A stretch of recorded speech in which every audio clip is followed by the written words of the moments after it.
Gente, vamos lá. Vocês já repararam que há tipos de olhares?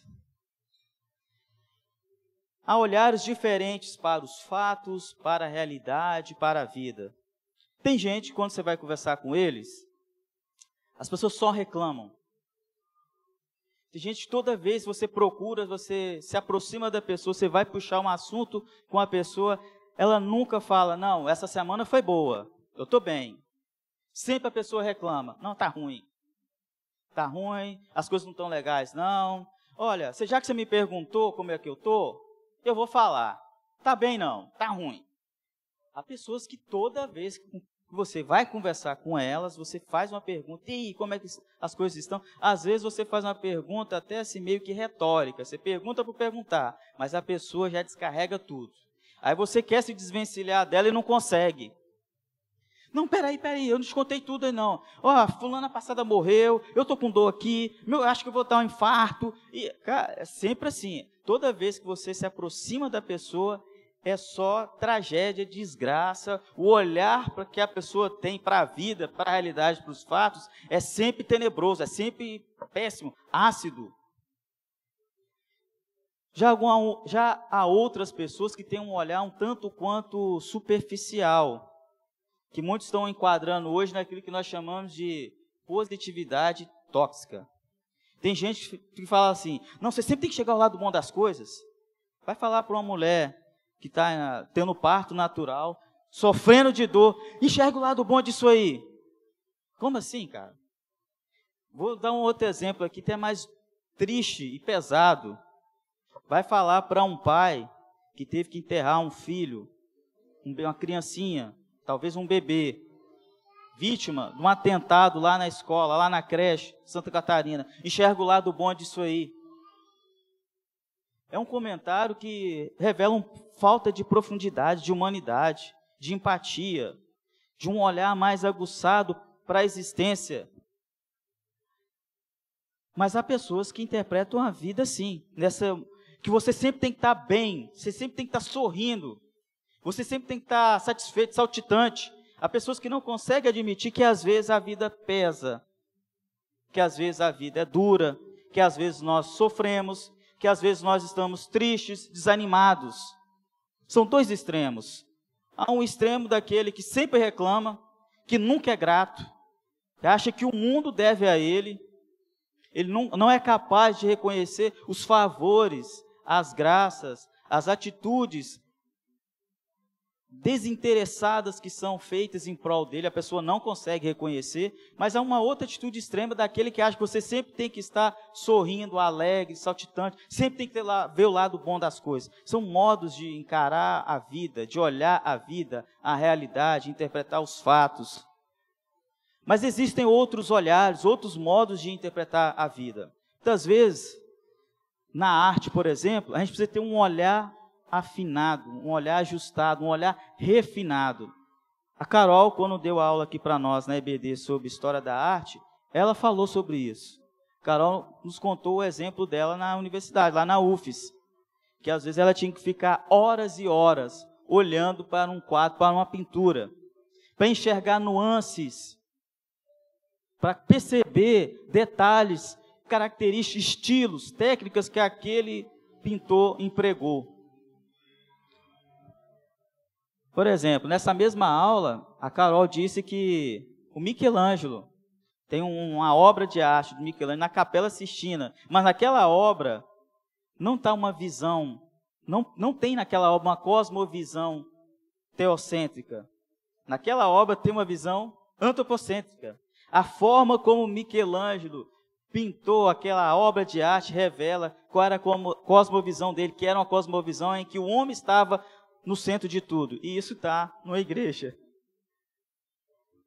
Mas para Carol ter a capacidade de ter esse olhar aguçado, esse olhar para perceber esse detalhe, esse estilo do autor, ela precisou treinar. Muitas vezes a beleza exige um treinamento do olhar, um refinamento do olhar. O belo, muitas vezes, ele não se revela assim de pronto. Ele exige um esforço, uma preparação, uma capacitação. Ter essa consciência É uma maneira de nós ajustarmos o nosso olhar para a realidade, para a vida. Eu gostaria de comentar alguma outra coisa sobre o olhar também. Há olhares que revelam uma perfeita sintonia, uma comunicação sem palavras. Vou dar um exemplo aqui do futebol. Quem já testemunhou assim, as grandes duplas do futebol brasileiro, os mais velhos aqui vão sacar essa, hein? Talvez os mais novos não. Copa de 94, Bebeto e Romário. Bebeto e Romário. Era no olhar. Um já se deslocava, o outro já tocava a bola, era gol. O Brasil tetracampeão. Eu assisti. Eu sou dessa época que assistiu, tá? Eu vi isso aí. Os lançamentos do Dunga. Dunga no meio de campo lançava, Romário corria, gol. Era comunicação no olhar. Era um olhar que revelava uma sintonia fina. O cara já corria, o outro sabia onde tinha que tocar a bola. Mais recente, a gente teve aqui dupla no Santos. Neymar e Ganso. Era no olhar. Ganso pegava a bola, Neymar corria, Ganso já sabia onde tocar a bola, e Neymar sabia para onde correr, porque ele tinha certeza que o Ganso ia lançar a bola naquele lugar. O Tostão, que é um mestre da crônica esportiva, o Tostão disse que ele se comunicava com o Pelé no olhar. Ele pegava na bola, o Pelé já... No olhar já dizia para ele onde era para lançar a bola, Pelé corria, o Tostão lançava a bola e era gol do Brasil. É uma comunicação fina, é um olhar ajustado. Vou dar um exemplo agora do meu time, embora ultimamente ele só me faz passar raiva, mas o meu time já me deu muitas glórias. Eu vi no São Paulo duplas, Dodô e França, Miller e Raí. Cara, hoje é só tristeza e faz passar raiva, né, mano? Hoje é assim, faz passar muita raiva. Mas já me deu muitas alegrias, tanto que eu era um São Paulino chato na adolescência. Hoje eu reconheço que deveria ter sido mais chato ainda, porque como a fase boa passou, eu deveria ter zoado mais, deveria ter sido mais chato na época, que agora não dá para zoar ninguém. Mas, final da Libertadores de 94, São Paulo, um time da Argentina que ninguém sabia, Newell's Boy. Negócio assim, me perdoe que eu não sei falar inglês, não. Mas, enfim, o São Paulo vinha de um bi da Libertadores e de um bi mundial. Aí pegou aquele time, eu falei assim, cara, vai ganhar, pô, nós temos Miller, nós temos Cerezo, nós temos Raí, nós temos Leonardo na lateral esquerda, nós vamos ganhar. Perdemos nos pênaltis. E aí eu tive uma experiência de um tipo de olhar do vexame, do escárnio público, porque como eu era um São Paulino metido a besta, eu já estava contando com a vitória. Então eu tinha esculhambado os colegas da sala, já contando que a gente ia ganhar. E nós perdemos. Então eu tive o desprazer de passar por o olhar do escárnio, da zoação, do vexame público, da galera te zoando, todo mundo rindo, te dando tapa na cabeça porque você era metido a besta, e a galera te esculhambando. Eu tive essa experiência do olhar do vexame. Há tipos de olhares. Existem também os olhares da condenação. Saiu na Netflix uma série há um tempo atrás que fez muito sucesso, e eu fui assistir só recentemente, chamada justamente Olhos que Condenam. Aquela série é muito forte. É muito forte porque conta a história de jovens, já podem imaginar a cor e a etnia, que estavam no Central Park, em Nova York, de zoeira, brincando. Ocorre um crime, uma tentativa de estupro com tentativa de assassinato. A polícia, partindo da presunção de culpa, e a culpa, você já sabe que a culpa tem cor e etnia, encarcerou 5 jovens, 4 negros e 1 de origem hispânica. Bateu, agrediu. A polícia não usou os direitos legais que aqueles jovens tinham e forjou um laudo. Uma promotora forjou a acusação. Aqueles jovens foram condenados por um crime que eles não cometeram. E é interessante a forma como a série mostra isso, porque mesmo quando eles saíram da cadeia, ainda havia o olhar da condenação. Ainda havia o olhar que os condenava, que os criticava, que os culpava. E detalhe, eles não haviam cometido aquele crime. Depois que eu comecei a pensar, a refletir sobre a série, eu vi que essa série tem muitos pontos de contato com o Evangelho. Porque aqui no Evangelho, nós refletimos, meditamos sobre alguém que pagou a culpa que ele não tinha. Um inocente que expiou a culpa de outros. É essa a mensagem que nós pregamos. E na história da série, a gente vê que muito drama, muitas dores, sequelas que ficam para as famílias. Não foram só as vidas daqueles jovens que foram destruídas, as vidas dos familiares também. Mas um ponto de contato que a gente percebe ali com o Evangelho é que uma mãe de um deles, que era traficante, no meio daquela dor, ela se converte. Outro ponto de contato que a gente percebe com o Evangelho é que o cara que cometeu o crime, quando ele se converte, ele procura a polícia, a promotoria, para confessar o crime que ele havia cometido, para que aquelas vítimas inocentes fossem libertas. Essa transformação, só o Evangelho pode provocar. Esse ajuste, esse refinamento do olhar, essa transformação interior. Há olhares que condenam, há olhares que julgam. Jesus conhecia isso. No texto bíblico que nós lemos, retrata isso. O texto bíblico que nós lemos retrata olhos que condenavam. Aqueles religiosos, mestres da lei e fariseus, eles objetivavam ter um motivo para incriminar Jesus. Eles queriam lançar uma pegadinha, uma pergunta capciosa, maldosa, maliciosa, para que Jesus se embananasse na resposta, para que aquilo fosse motivo suficiente para que ele fosse preso, julgado e condenado à morte. No fundo, eles queriam perseguir, matar Jesus. Eles tinham um olhar que condenava Jesus. Aquela mulher era uma isca, era um meio para um fim. O fim era matar Jesus. Jesus conhecia esse olhar daqueles que olham te julgando, te condenando. E o interessante quando a gente lê esse texto, é a gente observar o cenário e os personagens envolvidos nele. O cenário, templo. Essa história se desenrolou no templo. Agora vamos parar para pensar assim, rapidamente, nem vamos entrar em minúcias teológicas, históricas, não. Só vamos usar aqui assim, um raciocínio simples. O templo era o lugar de quê? O templo era o lugar da adoração. Era o lugar em que pecados eram expiados. Era o lugar em que sacrifícios eram feitos para que pecados fossem perdoados. Esse era o templo. E foi naquele lugar que essa história se deu. Foi no templo que aqueles religiosos queriam achar um motivo para matar Jesus e também matar aquela mulher. Isso serve de lição para nós, meus irmãos e irmãs. O templo, que deveria ser a casa de Deus, pode se tornar o lugar da casa da morte, da condenação, da punição.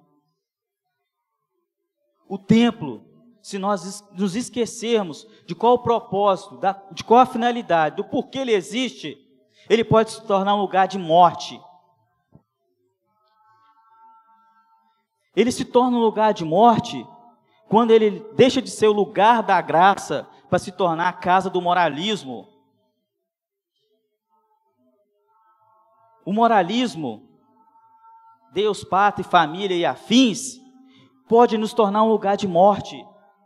Pode nos fazer homens que querem apedrejar pessoas. Nós conhecemos muito bem isso hoje. A cultura do cancelamento também é assim. Errou, falou que não devia, tropeçou, apedreja. Mas se nós somos povo de Deus, nós somos convidados a agir de uma maneira diferente. Porque o nosso Senhor e Salvador, ele foi apedrejado, ele foi objeto de escárnio. Apedrejado no sentido de que ele sofreu o olhar da condenação. Queriam um motivo para matá-lo. Se nós somos o povo de Deus, nós não podemos ceder a esse olhar condenatório. A casa de Deus não pode se tornar uma casa de morte. No templo, aqueles religiosos, eles estavam dispostos a apedrejar a mulher, ou seja, a matar aquela mulher, para fazer Jesus cair em contradição. Isso serve de alerta para nós.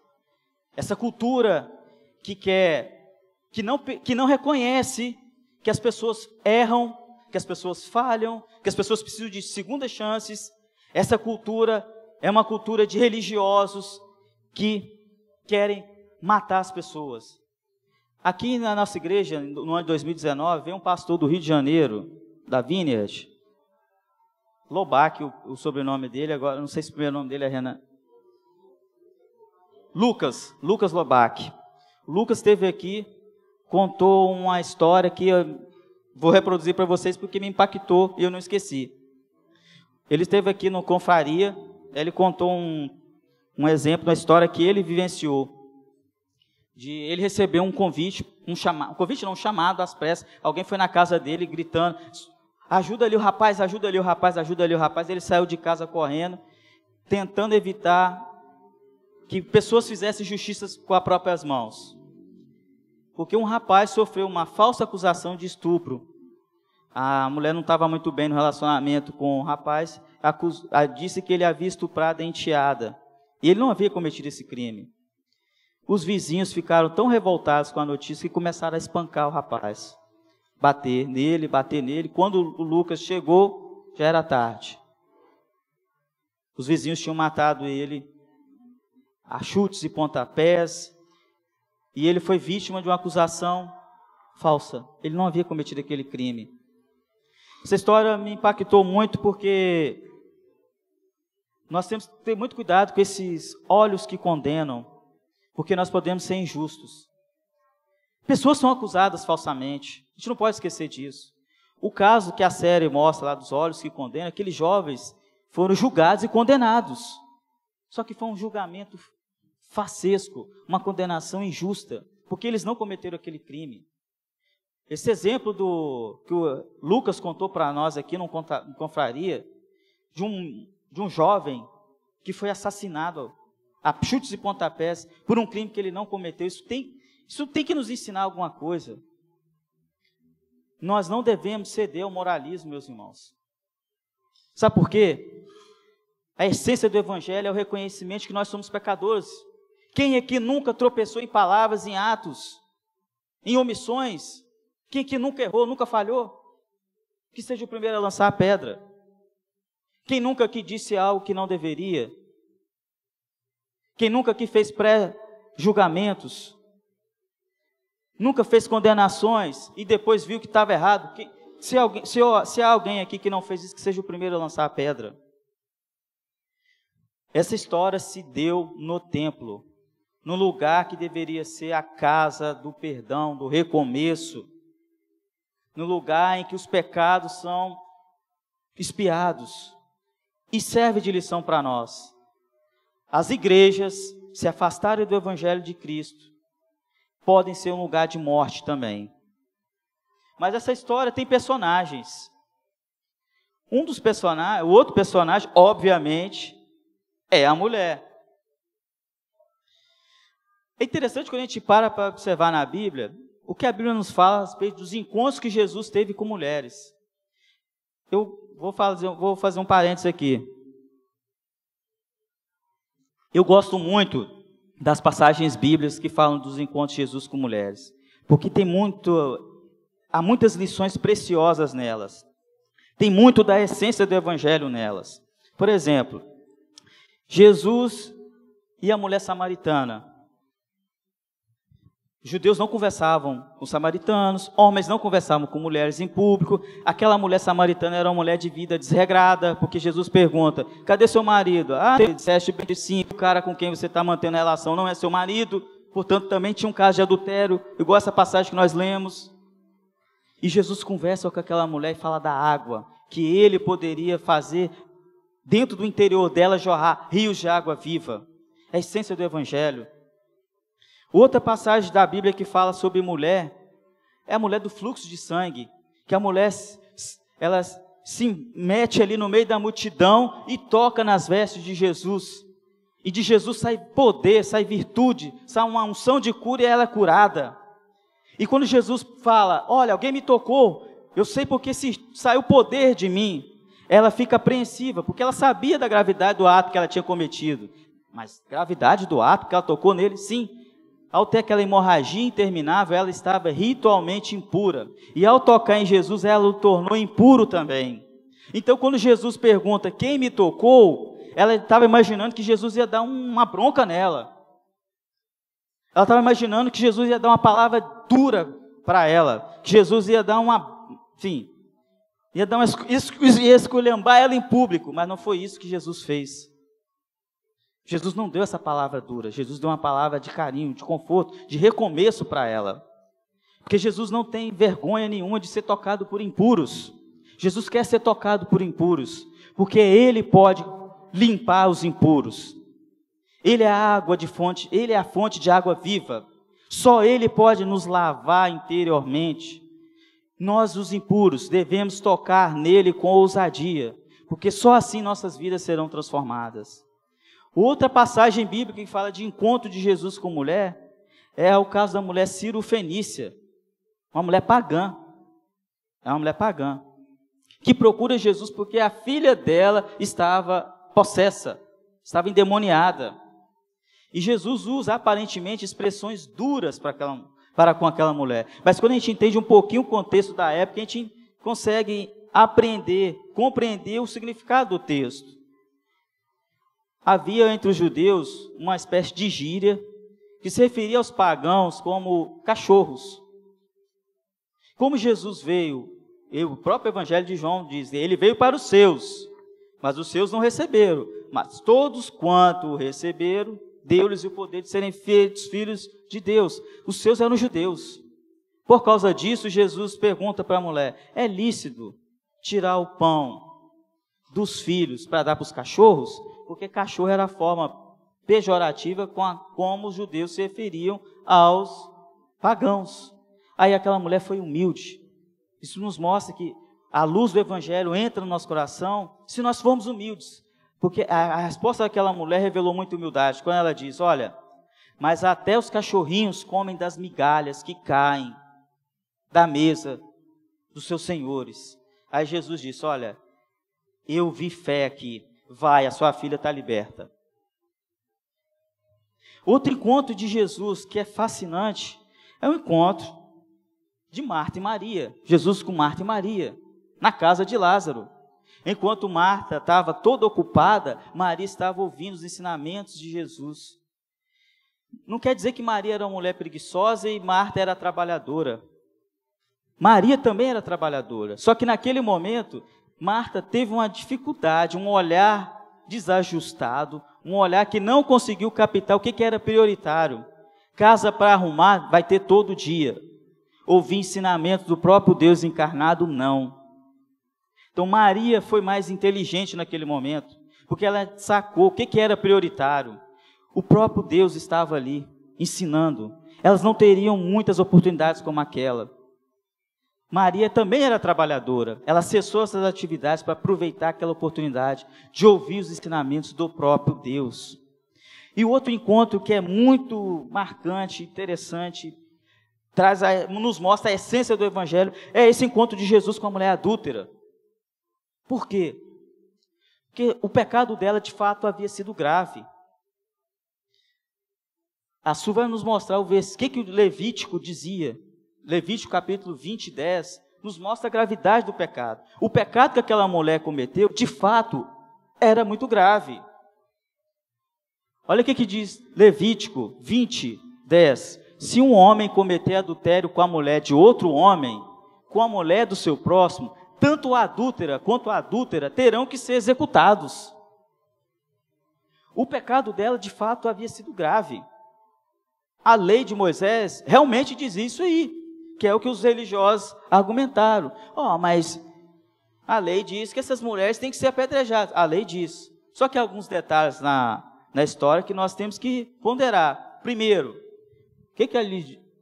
Pode voltar para nós isso? O que o texto diz? tanto o adúltero quanto a adúltera. Levaram a adúltera. Cadê o adúltero? Ninguém adultera sozinho, né? Ninguém adultera sozinho. Cadê o adúltero? Foram lá logo na mulher. A gente já vê daí mostra qual era o objetivo daqueles religiosos. O objetivo daqueles religiosos era fazer Jesus cair numa pegadinha. E usar a mulher como um meio para um fim, como um pretexto. Mas o pecado que ela havia cometido, de fato, era muito grave. A lei dizia que os adultos deveriam ser executados. Jesus não fez um discurso para relativizar a gravidade do pecado dela. Jesus não disse, essa lei de Moisés aí é ultrapassada, nós precisamos atualizar a Bíblia, essa moral aí é uma moral antiquada, então nós temos que ajustar os novos tempos. Então, segundo os novos tempos, isso aí é aceito. Jesus não fez esse tipo de discurso. Jesus não relativizou a gravidade do pecado dela. É aí que nós entramos agora na análise de mais um personagem dessa história, que é o próprio Jesus. Jesus não relativiza a gravidade dos nossos pecados. Por isso que Ele, o Criador, se encarnou e morreu em nosso lugar, para nos expiar dos nossos pecados. Ele tanto não relativiza a gravidade do pecado, que Ele morreu, Ele o Criador, Ele o Salvador, Ele, Deus encarnado, Ele morreu em nosso favor. Ele morreu para nos resgatar. A morte dele é a prova de que ele não relativiza a gravidade dos pecados. Só que ele tem um olhar diferente para a vida, para a realidade, para as ofensas que nós cometemos contra ele. Ele não tem um olhar de condenação. Se há olhos que condenam, o olhar de Jesus absolve. O Evangelho, meus queridos, isso aqui é o ponto central do que eu gostaria de dizer nessa manhã. Se você esqueceu tudo, grave isso aqui agora. Isso aqui é o ponto mais importante. O Evangelho foi e é motivo de alegria. Sim, foi e é motivo de alegria. Mas o Evangelho foi e é motivo de escândalo. Porque se nós não entendermos qual é a essência da mensagem de Jesus, do Evangelho de Jesus, isso nos escandaliza ainda hoje. O Evangelho foi e é motivo de alegria e foi e é motivo de escândalo. Sabe por quê? Porque ele diz que pecadores arrependidos, que gente que não presta, ou seja, nós, que gente cheia de defeitos morais, que gente que tenha cometido crimes gravíssimos, se arrependerem, vão receber de Jesus o olhar que absolve. O Evangelho significa recomeço, segunda chance, perdão para os pecados, e isso nos escandaliza. Porque dentro de nós, na nossa natureza humana, vigora a lei do dente por dente, olho por olho. Se alguém me ofendeu, eu vou ofender de maneira ainda pior. Me xingou, vou usar palavras ainda mais duras. Essa é a lei que vigora em nós. A lei do perdão, que é a lei do Evangelho, ela vai contra a nossa natureza. Ela nos machuca. Se isso não nos machucar, muito provavelmente significa que nós não entendemos na plenitude o que significa o Evangelho de Jesus. Um cara que captou a essência do Evangelho de Jesus de maneira extraordinária foi o Dostoiévski. Dostoiévski, escritor russo, naquele clássico, aquele romance assim, que você deve dedicar algum momento da sua vida para ler. Vai ser muito enriquecedor para você. Os Irmãos Karamazov. É um calhamaço, né, Bruna? 800 páginas, mas vale a pena você dedicar, dependendo da tradução, são 700, 800, 900 páginas, mas vale a pena você dedicar um momento da sua vida para você ler essa obra-prima, porque o cara era um gênio. Dostoiévski, ele foi um cara que captou a essência do Evangelho de Jesus, e como o Evangelho de Jesus provoca escândalo em qualquer época. Ele conta a história de 4 irmãos, Dmitri, o mais velho, Ivan, do meio, Alyosha, o mais novo, e o Smartov, que era o bastardo. Interessante desses 4 irmãos é que cada personagem desse revelava traços da personalidade e da biografia de Dostoiévski. O Smartov era epilético, Dostoiévski era epilético. O Dmitri, o mais velho, era um cara passional, dado a curtir os prazeres da vida. Dostoiévski era um cara assim. Era um cara que gostava de uma esbórnia, de uma bebida e de jogo. O Ivan era o cara racionalista, cético, duvidava de tudo, muito reflexivo. Dostoiévski era um cara que tinha tendências céticas, era um cara hiperreflexivo. E o Alyosha é o tipo ideal. O Alyosha é o cara religioso, é o cara inocente, é o cara que confia, é o cara que queria ser monge, é o cara de fé, é o homem que ora, é o homem que acredita nas escrituras, é um homem assim, que não consegue nem ver maldade nas pessoas. Era o tipo ideal, era o cara que Dostoiévski queria ser. Então, esses 4 irmãos revelam um traço da biografia e personalidade de Dostoiévski. E o irmão cético, reflexivo, só poderia ser esse cara. O irmão religioso não teria assim, a sagacidade para formular essa história. O cético chega para o irmão religioso e fala: olha, eu estou escrevendo um poema épico. E o nome dele é O Grande Inquisidor. O Grande Inquisidor. Nesse poema, os santos, de tanto clamarem pela volta de Jesus, Jesus volta. Jesus volta para a Espanha do século XVI, lá em Sevilha. No lugar em que a Inquisição era mais cruel. Jesus volta para aquele lugar. E Jesus, quando as pessoas olhavam para Jesus, só a presença dele exalava amor. Só de olhar para ele havia um olhar de misericórdia, de compaixão, um olhar que absolvia. Jesus nem precisava pregar, ele só a presença e o olhar dele já mudava as pessoas. E as pessoas eram curadas só de tocar nele. Por causa disso, ele é chamado para ir numa igreja, num velório de uma menina. A única palavra que Jesus usa é Talita Cumi, a mesma palavra que é aramaico que está lá no Evangelho quando Jesus ressuscita uma menina. Jesus usa a mesma palavra e a menina ressuscita. Quando a menina ressuscita, tem lá um cardeal, que é o grande inquisitor, que ele vê esses milagres e a presença de Jesus, ele fica indignado, ele manda prender Jesus. Ele manda prender Jesus e as pessoas que haviam sido curadas, libertas, as pessoas que haviam sido beneficiadas pela obra de Jesus, assim como os evangelhos nos mostram, essas pessoas ficam caladas, não saem em defesa de Jesus, e Jesus é preso. E quando Jesus é preso, o grande inquisidor vai falar: por que você veio aqui nos atrapalhar? Você já transmitiu tudo que tinha que falar, você já transmitiu, e o Papa reproduz tudo. Por que você veio aqui nos atrapalhar? Essa sua mensagem de liberdade, de graça, de recomeço, de amor, isso é incômodo. Não era para você ter vindo, Jesus. Não era para você ter vindo. Dostoiévski, de uma maneira genial, captou isso que está na nossa natureza. Nós temos uma natureza, uma tendência ao enregiçamento, ao moralismo desenfreado. Nós temos uma tendência a ser duros, a ser punitivistas, julgadores, a não querer dar a segunda oportunidade para as pessoas. Dostoiévski sacou isso.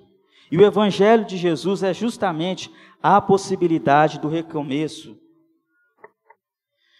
O Evangelho de Jesus sempre será motivo de escândalo, porque na nossa natureza não está a inclinação a perdoar um ofensor. O Evangelho de Jesus sempre vai ser um motivo de escândalo, porque nós sempre vamos querer fazer justiça com as próprias mãos. O Evangelho de Jesus vai contra a nossa natureza. Mas por que o Evangelho de Jesus transforma? Porque só um perdoado pode seguir em frente. Só alguém que ouviu as palavras, vai, não peques mais, pode seguir em frente. Só alguém que ouviu as palavras, onde estão os seus acusadores? Ah, não tem ninguém aqui mais, todos se foram. Só uma pessoa que ouviu essas palavras, onde estão os seus acusadores? Não há ninguém. E que ouve as palavras, eu também não te condeno, vai e não peques mais.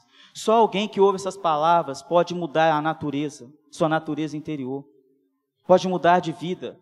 Se você teve ou tem algum parente que é aquela pessoa que gosta de ser o rebelde da família, infringir as regras, ser o todo errado da família, você já viu alguém mudar de vida só tomando bronca dos familiares? Você já viu alguém? Que parente, você já testemunhou alguém mudar de vida só ouvindo da mãe e do pai? Você precisa tomar vergonha na cara, virar homem, trabalhador, Dá jeito na vida. Você já viu alguém mudar de vida só ouvindo essas palavras? Olhos que condenam, olhares de acusação, palavras de acusatórios. Você já viu alguém mudar de vida assim? Eu nunca vi. Mas eu já vi pessoas sendo transformadas, inclusive aqui nessa igreja, quando receberam o olhar de misericórdia, o olhar que absolve de Jesus, e ouvir as palavras: eu também não te condeno, vai e não peques mais. Essas palavras foram poderosas para a vida daquela mulher, porque ela estava numa atitude de vulnerabilidade. Então ela já reconheceu que era uma pecadora, que só Jesus poderia livrá-la da morte. O Evangelho pode ser fonte de vida para mim e para você, se eu e você reconhecermos que nós estamos à beira da morte, que só as palavras de Jesus podem nos curar, que só Ele pode nos absolver. Se nós tivermos essa sensibilidade, esse arrependimento interior, as palavras dele vão nos transformar. Para finalizar, eu gostaria de dizer que eu não estou aqui com um olhar de acusação para você, porque eu também sou um pecador. Eu e você, nós precisamos do olhar que absolve, do olhar de compaixão de Jesus. Todos os domingos nós estamos aqui para falar isso, essa é a essência do Evangelho. Nós somos pecadores, mas há um Deus que se encarnou, que morreu por nós e que está olhando para nós nesse momento com um olhar de compaixão. Ele quer mudar a história das nossas vidas, mas Ele sabe que só Ele pode nos transformar. Só o olhar de compaixão que absolve dele pode transformar o seu interior e o meu. O que nós devemos fazer então para contemplarmos esse olhar? Orarmos, e é o que eu vou fazer isso. Vou orar para todos nós nessa manhã, vou orar em nome de todos nós nessa manhã, pedindo a esse Deus, a esse Jesus, que nos olhe com um olhar de compaixão e de absolvição. Senhor Jesus,